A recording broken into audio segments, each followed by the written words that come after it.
ভিডিওটি কেউ স্কিপ করবেন না, পুরোপুরি ভিডিওটা দেখবেন এবং বেশি বেশি করে শেয়ার করে দিবেন। এবার মানুষের বড় আকাঙ্ক্ষা ছিল একটা পরিবর্তন, বিশেষ করে যুব সমাজ, তারা একটা পরিবর্তন চেয়েছিল। হ্যাঁ, পরিবর্তনের পক্ষেই জনগণ অবস্থান নিয়ে ভোট দিয়েছে। বলবেন ভোট দিলে তাইলে আপনারা সরকার গঠন করলেন না কেন? এই প্রশ্ন তো যথার্থ প্রশ্ন। আবার জিজ্ঞেস করবেন ভোট যে দিছে তার প্রমাণ কি? আমরা জনগণকে বলেছিলাম আমরা সংস্কার চাই, নতুন বাংলাদেশ চাই, আমরা নতুন রাজনীতি চাই, আমরা পরিবর্তন চাই। এই চাইয়ের পক্ষে যারা আছেন তারা হা ভোট দিবেন। 69 জনগণ হা ভোট দিয়েছে, এইটাই তার প্রমাণ। যারা এখন ক্ষমতায় আছেন তারা বলেছেন তারা না ভোট দিবেন, তারা না ভোট দিয়েছেন, এইটাই প্রমাণ তারা সংখ্যাগরিষ্ঠ মানুষের ভালোবাসা এবং ভোট পান নাই। বিভিন্ন কায়দায় সেই ভোট নেওয়া হয়েছে। আমরা কায়দাগুলো এবার ভালো করে রপ্ত করেছি, চিনে নিয়েছি।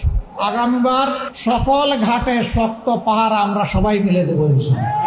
আমাদের অধিকার আর কাউকে কেড়ে নিতে দেব না। এবার প্রশ্ন করতে পারেন, আপনারা যদি তাই বিশ্বাস করেন তাহলে শপথ নিয়ে আপনারা আবার সংসদে গেলেন কেন?